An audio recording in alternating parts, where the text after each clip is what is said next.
Hello dear friends, कैसे हो आप लोग। आई होप कि आप लोग स्वस्थ और मस्त होंगे। आज मैं आप लोगों को यूपी डीएलएड का फर्स्ट सेमेस्टर का जो हम लोग का पहला पेपर है वो है बाल विकास का। तो उसके सिलेबस को आगे बढ़ाते हुए टॉपिक का डिस्कशन करूंगी। तो आज हम लोग के बाल विकास की ये 20वीं क्लास है। अगर अभी तक आप लोगों ने उन 19 क्लास को ना देखा हो तो उनको देख लीजिए जाके, और प्रॉपर वे में नोट्स भी बहुत अच्छे तरीके से बना लीजिए। अगर आप लोग नोट्स नहीं बनाओगे तो आप लोगों को कुछ भी समझ में नहीं आएगा। इसलिए आप लोगों को क्या करना है, क्लास भी क्रम से ही देखना है, नोट्स भी क्रम से ही बनाना है, और क्या करना है, रिवीजन भी क्रम से ही करते चलना है। तो हम लोगों का जो टॉपिक था वो चल रहा था संवेगात्मक विकास, यानी बच्चों में संवेगात्मक विकास किस तरीके से होता है। तो चलिए, कुछ हमारे मनोवैज्ञानिक थे, उनके अनुसार क्या था, सबने अपनी अपनी परिभाषाएं दी थी। तो चलिए अब हम लोग अपने सिलेबस को आगे बढ़ाते हुए टॉपिक का डिस्कशन करते हैं। तो जो हम लोग के मनोवैज्ञानिक हैं वुडवर्थ के अनुसार इन्होंने क्या कहा है इमोशंस के बारे में। ये कह रहे हैं कि संवेग व्यक्ति की उत्तेजित दशा है, यानी जो इमोशंस होते हैं वो क्या है, व्यक्ति की उत्तेजित दशा है। ठीक, यानी व्यक्ति के अंदर से क्या होते हैं, उत्तेजित होते हैं। फिर हम लोग को जो नेक्स्ट मनोवैज्ञानिक आते हैं वो आते हैं वैलेंटाइन के अनुसार। ये जो वैलेंटाइन नामक मनोवैज्ञानिक हैं इन्होंने क्या कहा, ये कह रहे हैं जब रागात्मक प्रवृत्ति का वेग बढ़ता जाता है तब संवेग उत्पन्न होता है। ये क्या कह रहे हैं कि जब रागात्मक प्रवृत्ति का वेग बढ़ता है तब ये क्या होता है, संवेग उत्पन्न होता है। तो आप लोगों के एग्जाम में आ जाएगा कि जब रागात्मक प्रवृत्ति का वेग बढ़ता है तब संवेग उत्पन्न होता है, ऐसा किस मनोवैज्ञानिक ने कहा था। तो आप लोगों को लिखना पड़ेगा कि वैलेंटाइन नामक मनोवैज्ञानिक ने कहा था। फिर इसके बाद जो हम लोग के अगले मनोवैज्ञानिक आ रहे हैं वो आ रहे हैं रॉश के अनुसार।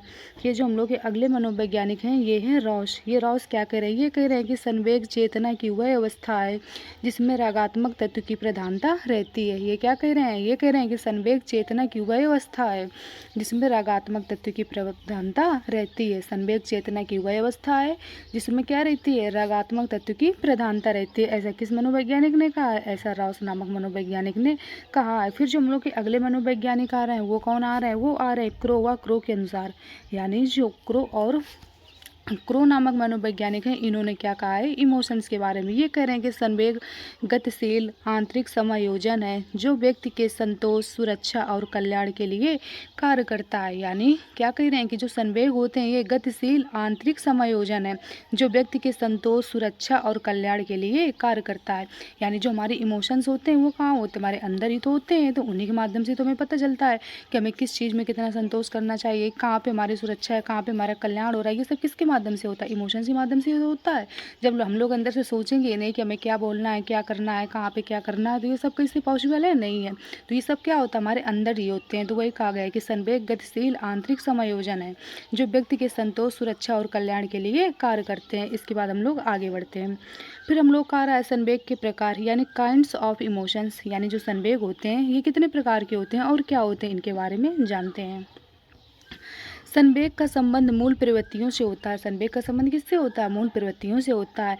मैकडूगल ने मूल प्रवृत्तियों को 14 बताया है। जो मैकडूगल ने इन्होंने मूल प्रवृत्तियों को कितना बताया, 14 बताया कि ये कितनी होती हैं, 14 होती हैं। ठीक, इसके बाद फिर क्या कह रहे हैं, फिर कह रहे हैं कि प्रत्येक संवेग किसी न किसी मूल प्रवृत्ति से संबंधित होता है। क्या कह रहे हैं कि प्रत्येक संवेग किसी न किसी मूल प्रवृत्ति से संबंधित होता है। यानी प्रत्येक इमोशन किसी न किसी मूल प्रवृत्ति से क्या होता है, संबंधित होता है, यानी संबंध होता है, यानी रिलेशन होता है। तो चलिए ये 14 संवेग निम्नलिखित हैं। तो कौन कौन से 14 संवेग हैं इनके बारे में जानते हैं। संवेग का मतलब क्या होता है, हमारे इमोशंस होते हैं कि नहीं होते हैं। तो चलिए हम लोग जानते हैं। पहला आ रहा है भय, दूसरा आ रहा है क्रोध। भय, भय का मतलब क्या होता है, डर होता है। हम लोग के अंदर होता है ना, कभी कभी डर का इमोशन होता है कि नहीं होता है, कभी कभी। फिर दूसरा आ रहा है क्रोध, तीसरा आ रहा है घृणा, चौथा आ रहा है वात्सल्य, पांचवा आ रहा है करुणा, छठवां आ रहा है कामुकता, और सातवां आ रहा है आश्चर्य, आठवां आ रहा है आत्माभिमान, और नौवां आ रहा है आत्महीनता, और 10वां आ रहा है एकाकीपन, 11वां आ रहा है अधिकार, और 12वां आ रहा है भूख, 13वां आ रहा है कृतिभाव, और 14 आ रहा है आमोद। ये सब हमारे क्या है, इमोशंस ही तो हैं। देखा होगा आप लोगों ने कभी, मतलब ये जितने भी हैं 14 प्रकार के हमारे अंदर होते हैं। आप लोगों ने खुद देखा होगा, कभी हम लोग को भय किसी चीज़ से डर लगता है, तो कभी क्रोध गुस्सा भी आता है, तो कभी घृणा। ये सब क्या, जितने भी हैं ये हमारे 14 प्रकार के, सब कहाँ पाए जाते हैं, हमारे अंदर ही पाए जाते हैं। तो आप लोगों को याद रखना है कि कितनी होती हैं हम लोग की मूल प्रवृत्तियाँ, 14 होती हैं। ठीक, अब आगे बढ़ते हैं। इसके बाद फिर आता है नौसर्गिक संवेग। ये जो नौसर्गिक संवेग होता है इसके अंदर क्या होता है, इसके अंदर आता है भय, क्रोध, आश्चर्य। इसके बाद सुखद संवेग। सुखद संवेग का मतलब क्या होता है, प्रेम, स्नेह, मित्रता। फिर दुखद संवेग, दुखद संवेग के अंदर आएगा भय, क्रोध, घृणा। ठीक, ये सब होते हैं। मतलब जो कोई व्यक्ति दुखी है तो उसके अंदर क्या होगा, भय भी होगा, क्रोध भी होगी और क्या होगा, घृणा होगा। और जो कोई व्यक्ति सुखी है तो उसके अंदर क्या होगा, प्रेम होगा, स्नेह और मित्रता की क्या होगी, भावना उत्पन्न होगी। चलिए अब आगे बढ़ते हैं। फिर क्या रख कह रहा है, फिर कह रहा है जैसे जैसे व्यक्ति का सामाजिक विकास होता है वैसे वैसे विभिन्न संवेग वस्तुओं के प्रति प्रेरित होते हैं, जैसे सुख और संतोष। क्या कह रहे हैं कि जैसे जैसे व्यक्ति का सामाजिक विकास होता है, यानी जैसे जैसे व्यक्ति को समाज की चीज़ें समझ में आती हैं कि समाज में किस तरीके से क्या हो रहा है और किस तरीके से हमको क्या करना चाहिए, वैसे वैसे विभिन्न संवेग विभिन्न वस्तुओं के प्रति प्रेरित होते हैं। उसी तरीके से क्या होते हैं, इमोशंस भी हमारे वो होते हैं, मतलब क्या होते हैं, इमोशंस भी निकलते हैं। मान लीजिए जब हम कोई बच्चा हो, छोटा होता है तो वो चीज़ को लेकर क्या करता है, लड़ता है कि नहीं लड़ता, नहीं मुझे चाहिए ही चाहिए, बच्चों में क्या लड़ जाए। लेकिन जब वही बच्चा बड़ा हो जाता है, समझदार हो जाता है, तो उसके अंदर थोड़ा संतोष की भावना आ जाती है, आ जाती कि नहीं आ जाती। फिर ये रहते चलो खा लिया तो खा लिया, ले लिया तो ले लिया, मैं फिर से ले लूँगा। लेकिन बचपन में क्या ऐसा होता है, नहीं होता। बच्चे लड़ते हैं कि नहीं लड़ते हैं। तो वही कहा गया है कि जैसे जैसे बच्चा क्या होता है, बड़ा होता जाता है तो उसके अंदर सामाजिक भावना आ जाती है, मतलब वो समाज के बारे में क्या होता है, समझने लगता है। अब आगे बढ़ते हैं। फिर कह रहा है संवेग की विशेषताओं के बारे में। जो संवेग होता है उसकी विशेषताएं क्या होती हैं। संवेग में सदैव सुख या दुख का भाव निहित होता है, यानी जो संवेग होते हैं यानी इमोशंस होते हैं, इनमें क्या होता है, सदैव सुख या दुख, दो भाव क्या होते हैं, निहित होते हैं। इसके बाद फिर क्या कह रहा है, अलग अलग प्राणियों में संवेग की तीव्रता भी अलग अलग होती है। क्या आप लोगों ने देखा होगा कि सभी प्राणियों में सेम होती है, नहीं होती है ना। सभी व्यक्ति की क्या होते हैं, अलग अलग होते हैं। किसी को ज़्यादा गुस्सा आता है तो किसी को कम आता है। देखा होगा आप लोगों ने, खुद कोई जल्दी चिड़चिड़ा करने लगता है तो किसी को टाइम लगता है। होता है कि नहीं होता है, सब में सेम तो होता नहीं है। कोई जरा जरा इस बात में मुस्कुरा देता है तो क्या कोई मुस्कुराए ही ना। तो वही कहा गया है कि सभी मतलब कि सभी लोगों में जो इमोशंस की तीव्रता होती है वो क्या होती है, अलग अलग होती है, किसी में सेम नहीं होती है। इसके बाद फिर आगे बढ़ते हैं। फिर कह रहे हैं संवेग कभी कभी स्थानांतरित भी हो जाया करते हैं। जो संवेग होते हैं वो क्या होते हैं, कभी कभी स्थानांतरित भी हो जाते हैं कि नहीं हो जाते हैं। देखा होगा आप लोगों ने कि आप लोग ज़्यादा गुस्सा कर रहे हो तो सामने वाला भी आप लोगों से सीख के वो भी गुस्सा करने लगे, होता है कि नहीं होता है। तो वही कहा गया है कि संवेग क्या होते हैं, स्थानांतरित भी होते हैं। तो इसके बाद जो हम लोग के अगले मनोवैज्ञानिक आ रहे हैं वो कौन आ रहे हैं, वो आ रहे हैं स्टाउट के अनुसार। ये जो स्टाउट नामक मनोवैज्ञानिक है ये क्या कह रहे हैं, ये कह रहे हैं कि संवेग में एक निश्चित दिशा में क्रिया की प्रवृत्ति होती है। संवेग एक मानसिक क्रिया है जो अस्थिर होती है। क्या कह रहे हैं, कह रहे हैं कि संवेग में एक निश्चित दिशा में क्रिया होती है। जो संवेग होता है उसमें एक निश्चित दिशा में क्रिया होती है, ठीक, निश्चित दिशा में क्रिया की प्रवृत्ति होती है। संवेग एक मानसिक क्रिया है जो अस्थिर होती है, ठीक। इसके बाद फिर क्या कह रहे हैं, कोई भी व्यक्ति अपनी रुचि के अनुसार किसी वस्तु या व्यक्ति से घृणा या प्रेम करता है। जिस चीज़ में किसका क्या होगा, इंटरेस्ट होगा, उसी से वो क्या करेगा, प्रेम करेगा, और उसी से वो क्या करेगा, नफरत करेगा। जब किसी व्यक्ति को पता ही नहीं है, मतलब कि कोई चीज़ नहीं पसंद है तो फिर उससे क्या करने लगता है, नापसंद करने लगता है। अगर कोई चीज़ को पसंद है तो क्या करने लगता है, उससे प्रेम करने लगता है, ठीक, वही चीज़ हो गई। अब इसके बाद फिर आगे बढ़ते हैं। फिर कह रहा है शैशवावस्था में संवेगात्मक विकास, यानी जो शैशवावस्था होती है तो इसमें संवेगात्मक विकास किस तरीके से होता है इसके बारे में जानते हैं। जो हमारी शैशवावस्था होती है इसकी एज कहाँ से कहाँ तक होती है, इसकी एज होती है 2 से लेकर 6 साल तक की। याद रखना ये बहुत ज़्यादा इंपॉर्टेंट है, टेस्ट रिटर्न बहुत आता है। इसके बाद फिर कह रहा है संवेग जन्मजात नहीं होते बल्कि संवेगों का विकास धीरे धीरे होता है। शिशु का संवेगात्मक व्यवहार उम्र बढ़ने के साथ निश्चित और स्पष्ट हो जाता है। क्या कह रहे हैं कि जो संवेगात्मक होते हैं, ये जो संवेग होते हैं यानी इमोशंस होते हैं, ये जन्मजात नहीं होते हैं बल्कि संवेगों का विकास धीरे धीरे होता है। शिशु का संवेगात्मक व्यवहार उम्र बढ़ने के साथ साथ निश्चित और स्पष्ट हो जाता है। यानी जो इमोशंस होते हैं हमारे ये जन्मजात नहीं होते हैं, मतलब कि धीरे धीरे क्या होता है, एज के अनुसार बढ़ते जाते हैं। आप लोगों को देखा होगा बचपन में जब बच्चा होता है छोटा, कहीं पर भी रोने लगता है, कहीं पर भी हंसने लगे, क्या चिल्लाने लगे, कुछ भी करने लगे, तो क्या उसे पता होता है कि कहाँ पे किस इमोशंस को दिखाना है, नहीं दिखाना है ना। लेकिन वो क्या करता है, जो उसके मन में आया करने लगता है। लेकिन धीरे धीरे जब बच्चा बड़ा हो जाता है तो समझदार हो जाता है, उसे इतना पता चल जाता है कि हमें कहाँ पे रोना है, कहाँ पे हंसना है, कहाँ पे क्या करना है। तो ये किसके अनुसार हुआ, एज के अनुसार से हुआ कि नहीं हुआ। जब क्या होगी, एज बढ़ेगी तभी क्या होगा, इमोशन जो होते हैं वो स्पष्ट होते जाते हैं, ठीक। तो आई होप कि आप लोगों को यहाँ तक की क्लास बहुत अच्छी तरीके से समझ में आई होगी और आपने क्या किया होगा, प्रॉपर नोट्स भी बना लिया होगा। तो आज की क्लास को हम लोग यहीं तक रखते हैं। तो चलिए एक बार मैं आपको फिर से रिवीजन करा दे रही हूँ। आज की क्लास में मैंने आपको क्या बताया? आज की क्लास में मैंने आपको बताया कि जो संवेगात्मक विकास होता है तो उसके जो मनोवैज्ञानिक हैं इन्होंने किस तरीके से परिभाषा दी है अपनी-अपनी। तो जो सबसे पहले हमारे मनोवैज्ञानिक थे वो कौन थे? वो थे वुडवर्थ के अनुसार। ये जो वुडवर्थ नामक मनोवैज्ञानिक हैं इन्होंने क्या कहा है? ये कह रहे हैं कि संवेग व्यक्ति की उत्तेजित दशा है, यानी जो इमोशंस होते हैं वो व्यक्ति की क्या उत्तेजित दशा है।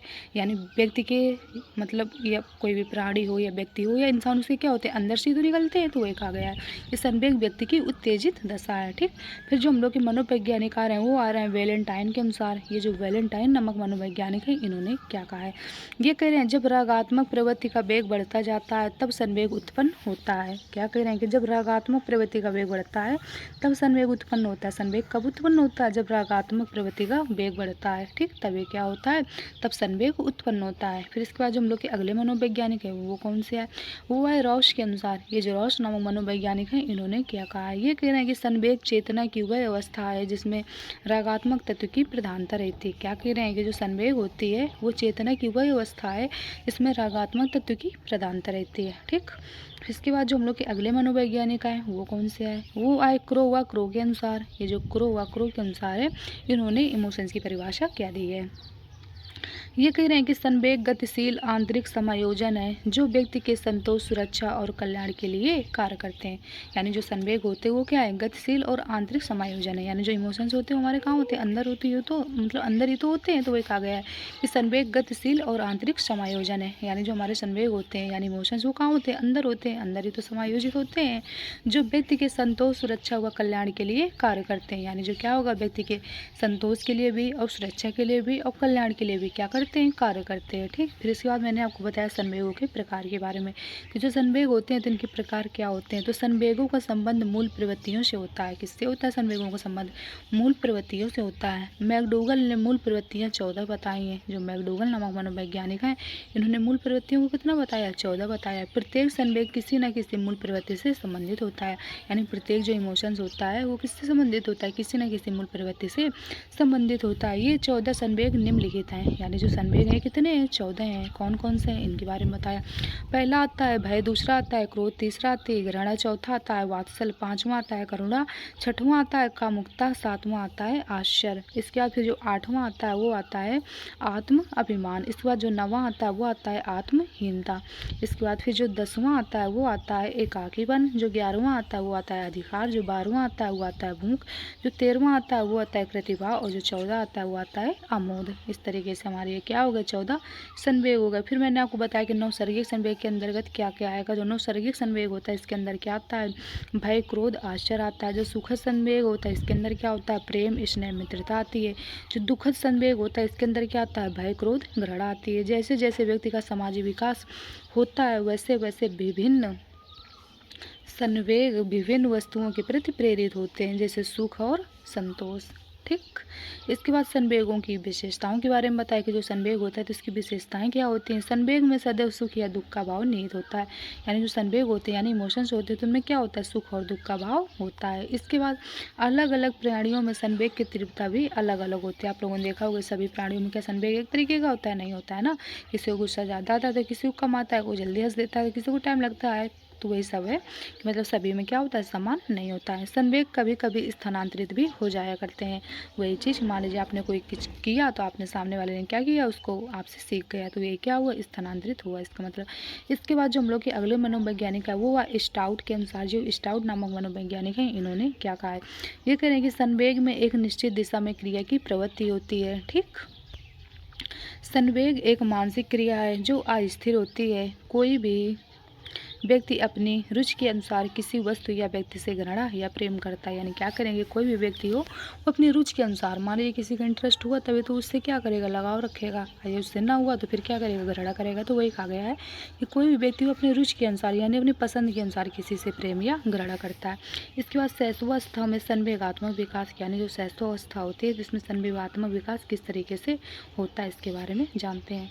संवेग जन्मजात नहीं होते हैं बल्कि संवेगों का विकास धीरे धीरे होता है। शिशु का संवेगात्मक व्यवहार उम्र बढ़ने के साथ साथ निश्चित और स्पष्ट होता है। क्या कह रहे हैं कि जो ये होते हैं, हमारे इमोशंस होते हैं, वो क्या होते हैं, जन्मजात नहीं होते हैं, बल्कि धीरे धीरे संवेगों का विकास होता है। शिशु का संवेगात्मक विकास या व्यवहार उम्र बढ़ने के साथ साथ बढ़ता है। यानी बच्चा जैसे क्या होगा, जैसे इसकी उम्र बढ़ेगी तो उससे धीरे धीरे क्या होगा, चीज़ों के बारे में समझ में आएगा, कहाँ पर हमको गुस्सा करना है, कहाँ पर हंसना है, कहाँ पर रोना है, क्या करना है। लेकिन बचपन में कुछ ऐसा नहीं होता। बचपन में बच्चे को जहाँ मनाया वहीं रोने लगा, जहाँ मनाया वहीं हंसने लगा, ये कहानी होती है। तो वही कहा गया है कि उम्र के साथ ही क्या होता है, बच्चे में जो मतलब कि इमोशंस की प्रवृत्ति होती है वो बढ़ती है, पहले उसे कुछ भी नहीं पता होता है। तो आई होप कि आप लोगों को यहाँ तक की क्लास बहुत अच्छी तरीके से समझ में आई होगी और आपने क्या किया होगा, प्रॉपर नोट्स भी बना लिया होगा। अगर आप लोगों को क्लास एक बार समझ में ना आए तो आप उसे 2-2 बार देखिए, 3-3 बार देखिए, तब जाके आप लोगों को क्या होगी, चीज़ें समझ में आएँगी। क्योंकि ये जो सब्जेक्ट हम लोग का बाल विकास बिल्कुल न्यू सब्जेक्ट है, इसलिए आपको क्या करना है, बहुत अच्छे तरीके से चीज़ों को समझते चलना है ना। तो आप इसमें कुछ लिख सकते हो, अगर समझोगे नहीं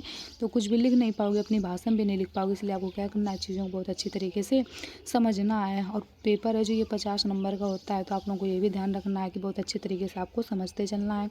अगर क्लास एक बार में समझ में नहीं आ रही तो आप उसे 2-2, 3-3 बार देखिए, लेकिन क्या करिए, चीज़ों को बहुत अच्छी तरीके से समझिए और एक-एक प्रॉपर नोट्स बनाइए। क्योंकि यहाँ तो मान लीजिए अभी डीएलएड है तो कोई बात नहीं है, आप लोगों को केवल ऐसा थोड़ी ना है कि डीएलएड तक ही पढ़ना है।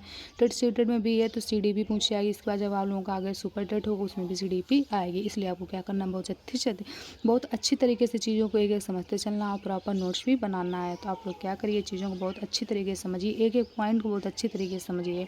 इसलिए आपको क्या करना है, नोट्स भी बनाना है और समझते भी चलना है और वीडियो क्या करना है, दोस्तों तक शेयर करनी है, जिससे क्या उनकी भी हेल्प हो सके। और चैनल को लाइक और सब्सक्राइब करिए, जिससे आने वाली नोटिफिकेशन आप लोगों को टाइम टू टाइम मिलती रहे। तो चलिए आज की क्लास को हम लोग यहीं तक रखते हैं। Okay, thank you.